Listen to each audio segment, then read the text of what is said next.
Saudações zoológicas! Eu sou a Amanda. E eu sou o Bruno. E hoje nesse Plantão Zoomundo a gente traz uma notícia não muito boa, que é sobre a vaquita, que é o mamífero mais raro do mundo, o mamífero mais ameaçado de extinção do mundo. Recentemente saíram algumas matérias sobre ele. Então hoje a gente vai explicar para vocês quem é a vaquita, quem é esse cetáceo e por que ela está tão ameaçada. Bom, então começando a falar quem é a vaquita, ela é um cetáceo, como a Amanda disse, então é um parente dos golfinhos, das baleias, desses mamíferos marinhos. Ela pertence à espécie Phocena sinus, dentro da família Phocenidae, que em inglês é chamada frequentemente de porpoise, e são animais que incluem as toninhas e as próprias vaquitas. Só que toninha é um nome popular que não se refere necessariamente a um padrão científico, né, Amanda? Exatamente, não se refere só aos bichos da família Phocenidae. A gente tem aqui no Brasil, por exemplo, né, a nossa espécie de toninha, que é um bicho que também está ameaçado de extinção, não tanto quanto a vaquita, mas enfim, de uma maneira geral, toninhas são considerados ali cetáceos de pequeno porte. Como os membros da família Phocenidae, né? Então são todos odontocetos, fazem parte do grupo dos cetáceos que possuem dentes na boca e são parentes próximos dos narvais e das belugas, que a gente já falou aqui no canal, são alguns dos cetáceos mais legais do mundo. E uma curiosidade é que a vaquita ela é endêmica de uma pequeníssima região lá no Golfo da Califórnia, que fica na região de Baja Califórnia, lá no México, sendo que ela tem, só a gente falou que são animais pequenos, né? Ela tem apenas 1,5 metro de comprimento e é um dos cetáceos, ele está entre os menores cetáceos do mundo, e certamente é não só o cetáceo, mas possivelmente o animal mais ameaçado do planeta Terra. E essa região de Baja Califórnia, de onde vem a música, não é? Que música? Chama Hotel California, do Eagles, vocês devem ter ouvido já. Como que é a música? Ele quer que eu cante, gente. Welcome to the Hotel California. Agora sim, ficou bonito, muito bem.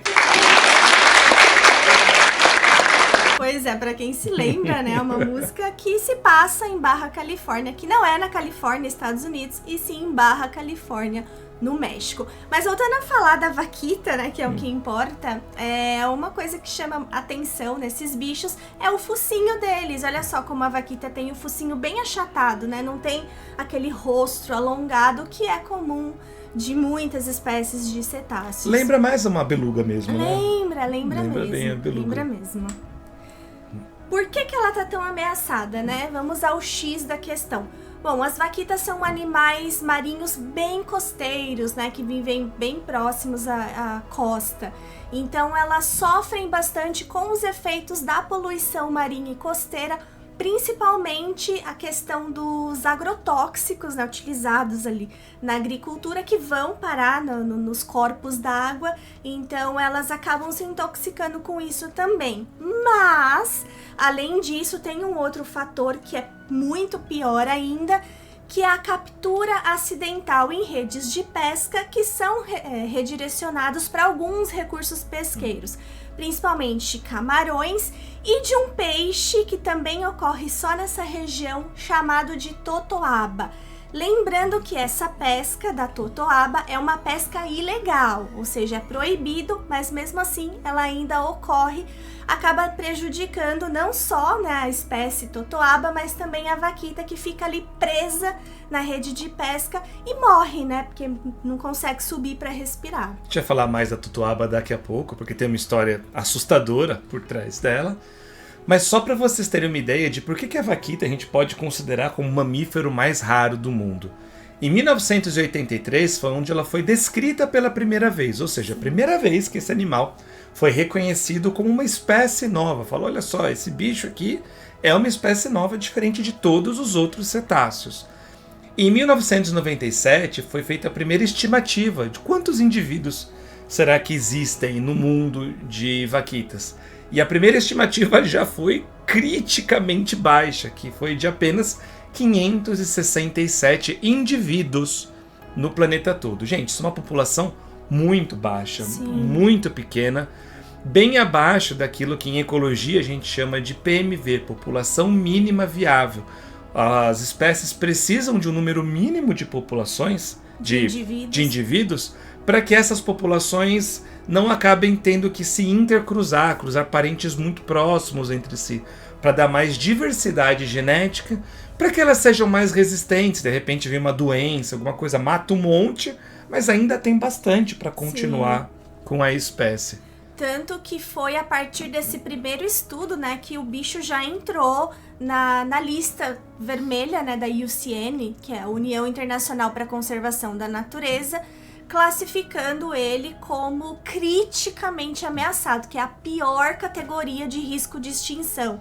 Quando ultrapassa dessa categoria, é que o bicho já ficou extinto. Então é a última categoria antes de um organismo ser considerado extinto. Então, primeiro, não tem para onde evoluir agora, tem, só para né? extinção. Então, primeiro estudo, nossa, criticamente ameaçado.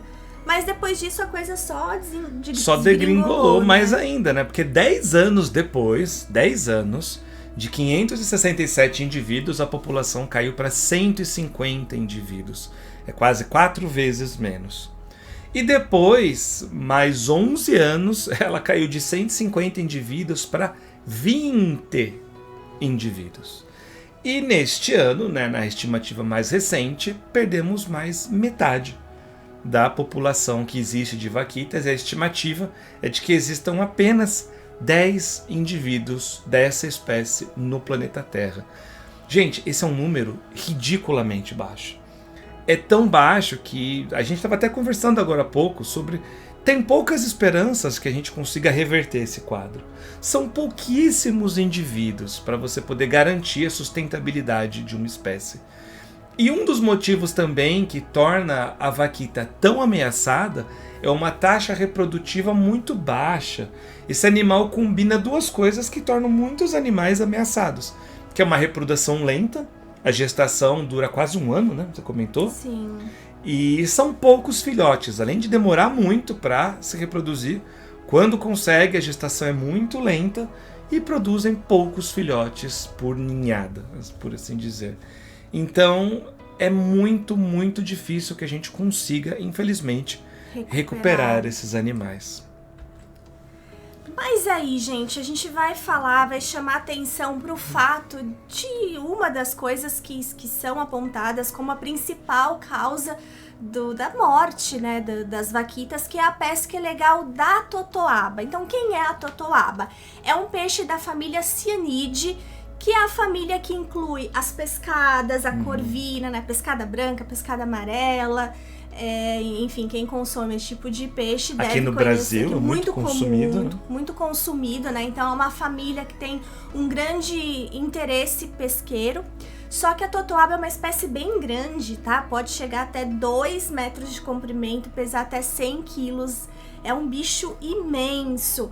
E ela rivaliza em tamanho com uma outra representante dessa família, que é a barraba, ou barrabá, acho que é barraba, né? Que é o nome científico dela, que é um cianídeo que ocorre no litoral da China.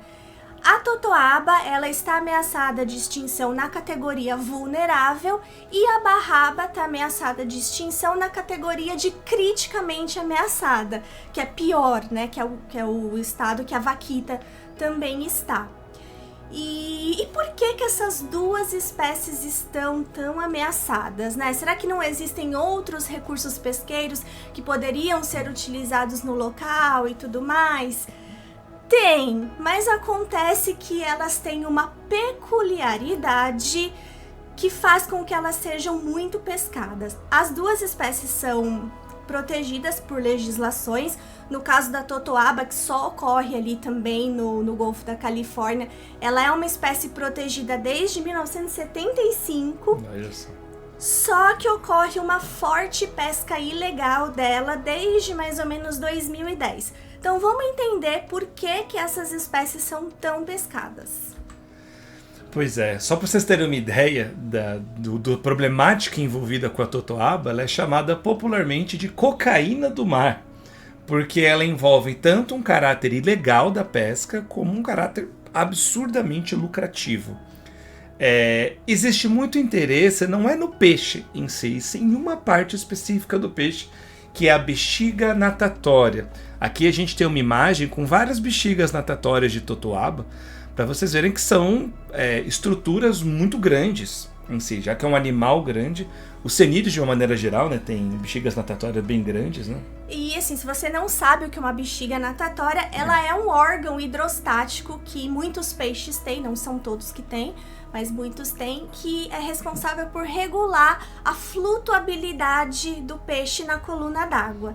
Então é um órgão hidrostático, a gente pode dizer, é uma estrutura hidrostática. A gente tinha uma bexiga natatória lá no passado, nos nossos antepassados, só que a gente chama a nossa bexiga natatória de pulmão. Exatamente. E essas bexigas natatórias que estão aí nessa foto, elas estão secas, desidratadas. E elas têm um interesse particular por conta de um determinado motivo polêmico aí. Que é o mercado oriental, dentro da medicina tradicional oriental, especialmente chinesa, né? A medicina tradicional chinesa, onde é alegado que a bexiga natatória da totoaba, ela tem propriedades quase mágicas, né? Assim, que podem tratar vários problemas de saúde, como problemas de fertilidade, tanto masculina quanto feminina, problemas de pele, problemas circulatórios, e tudo isso sem nenhuma evidência científica. Então a gente está levando várias espécies à extinção por conta de um hábito que não tem nenhuma evidência científica de que sequer funciona. E mesmo que funcionasse, você tem hoje medicamentos que são muito mais eficientes para tratar todos esses problemas. Você tem tecnologias médicas que são muito mais eficientes para tratar esses problemas do que a bexiga natatória de um peixe.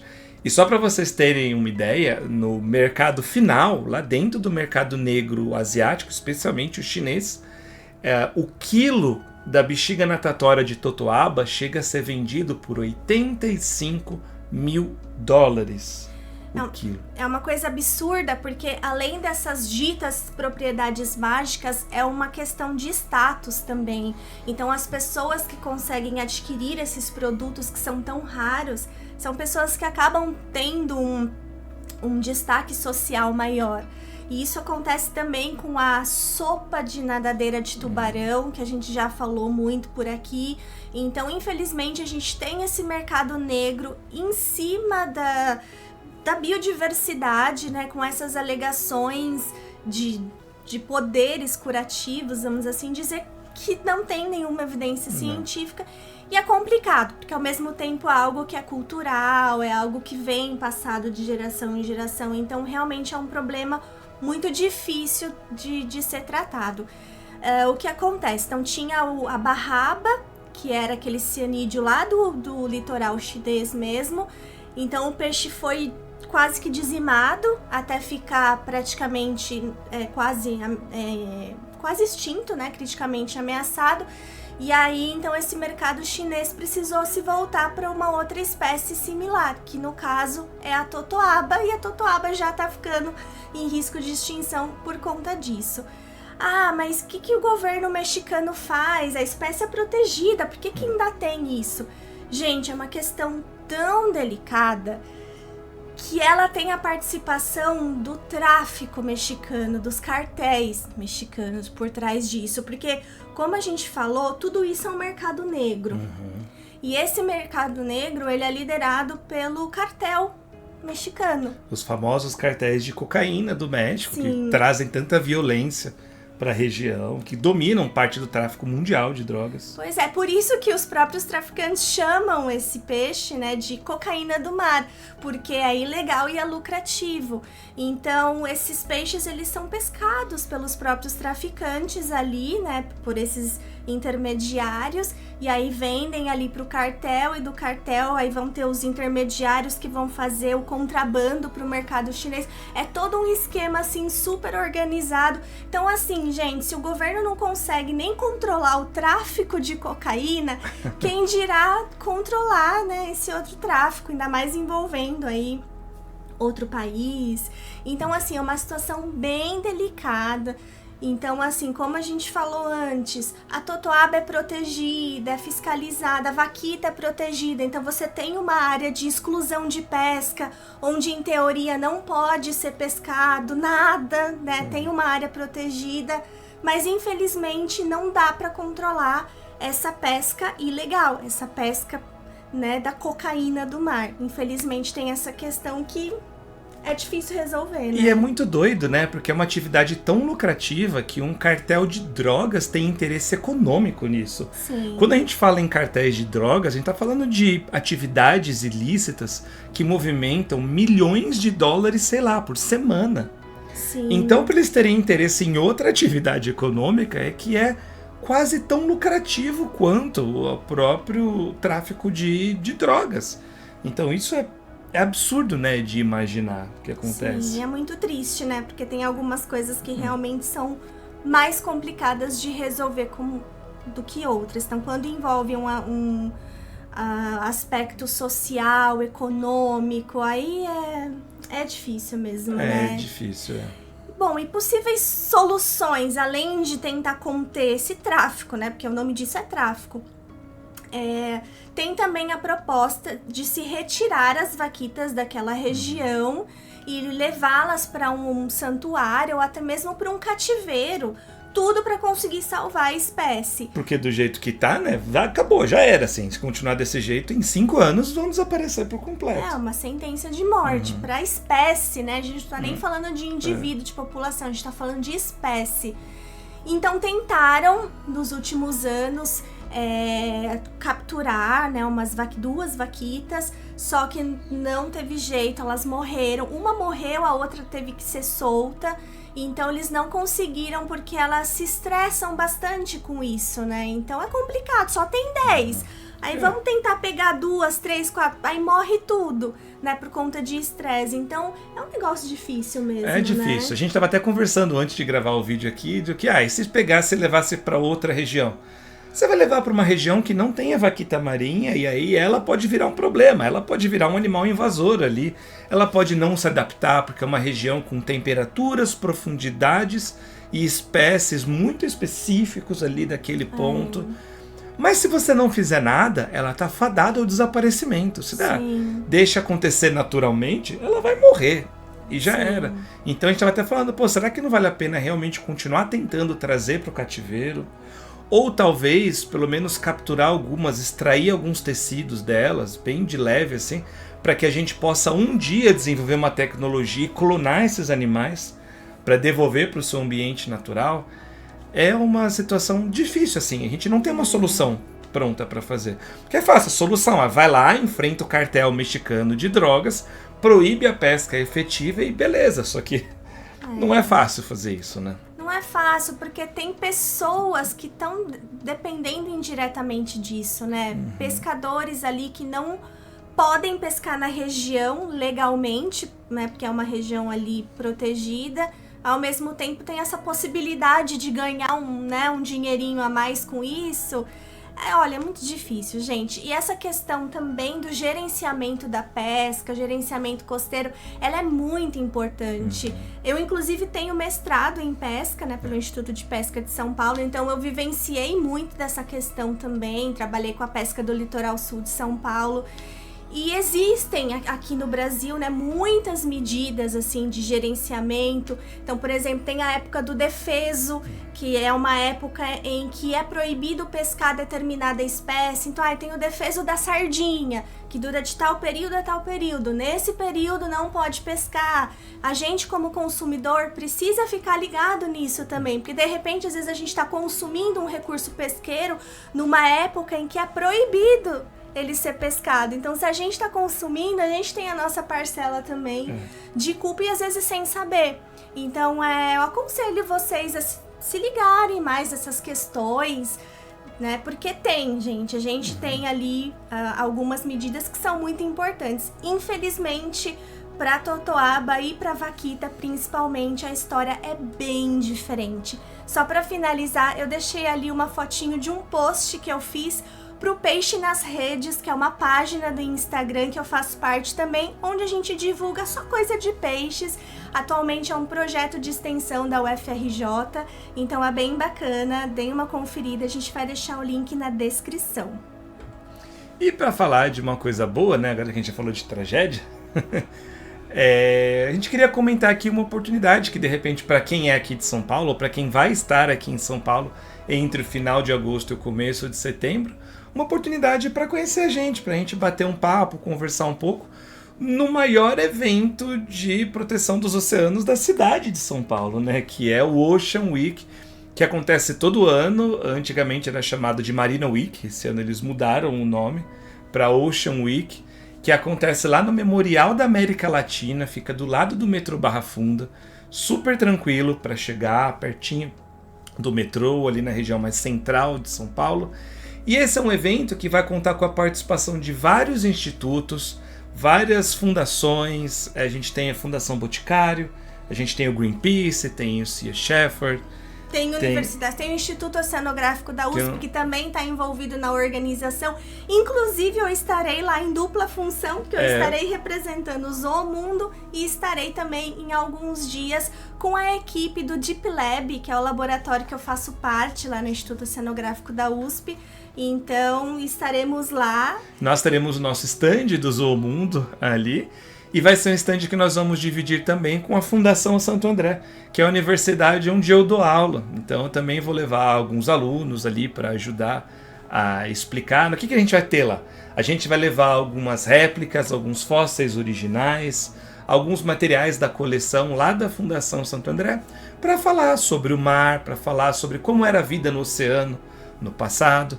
Talvez a gente vai dar uma palestra também no evento, ainda não foi confirmada a nossa palestra, mas se for confirmada a gente também vai dar uma palestra sobre a relação entre alguns animais marinhos extintos e animais marinhos atuais que correm risco de extinção. Então a gente vai falar muito dessa questão de extinções em massa, de mudanças climáticas, como que as mudanças climáticas contribuíram para a extinção de algumas espécies no passado e como que elas estão contribuindo para a extinção de espécies atualmente. Então vai ser muito legal. E esse evento, ele é um evento que reúne pessoas que têm alguma ligação com o mar. Então não é só a parte de pesquisa, de ensino, tem também a parte dos esportes náuticos. Então vai ter gente que está vinculada a mergulho, a surf, pesca talvez? Pesca, veleiros. Então vai ter gente assim, ó, a pessoa tem alguma relação com o mar, vai estar nesse evento. E o mais legal é que é um evento aberto para todo mundo, um evento gratuito. Então é muito incrível. Ano passado eu participei também. E esse ano o Bruno vai participar comigo. A gente vai participar junto pelo Zoomundo. E vai ser uma oportunidade bem interessante para quem gosta do mar. E se vocês quiserem ir lá conhecer a gente, bater um papo com a gente, estaremos lá do dia 30 de agosto ao dia 3 de setembro. Então já deixa anotado aí na agenda. E a gente também, para quem não sabe, a gente também colabora com o canal Olá Ciência, escrevendo alguns roteiros para eles. E a Amanda escreveu um roteiro maravilhoso lá pro Olá Ciência, que é sobre por que a gente não deveria comer carne de cação. Tem vários problemas, tanto ambientais, mas também de saúde, sobre esse peixe. Então, se você quiser saber mais sobre por que a gente não deveria comer nunca carne de cação, é só clicar no vídeo que está aparecendo na tela. E nos vemos no próximo vídeo. Tchau! E gostaríamos de dedicar este vídeo a todos os nossos embaixadores e embaixadoras que nos ajudam muito a continuar criando conteúdo aqui no canal.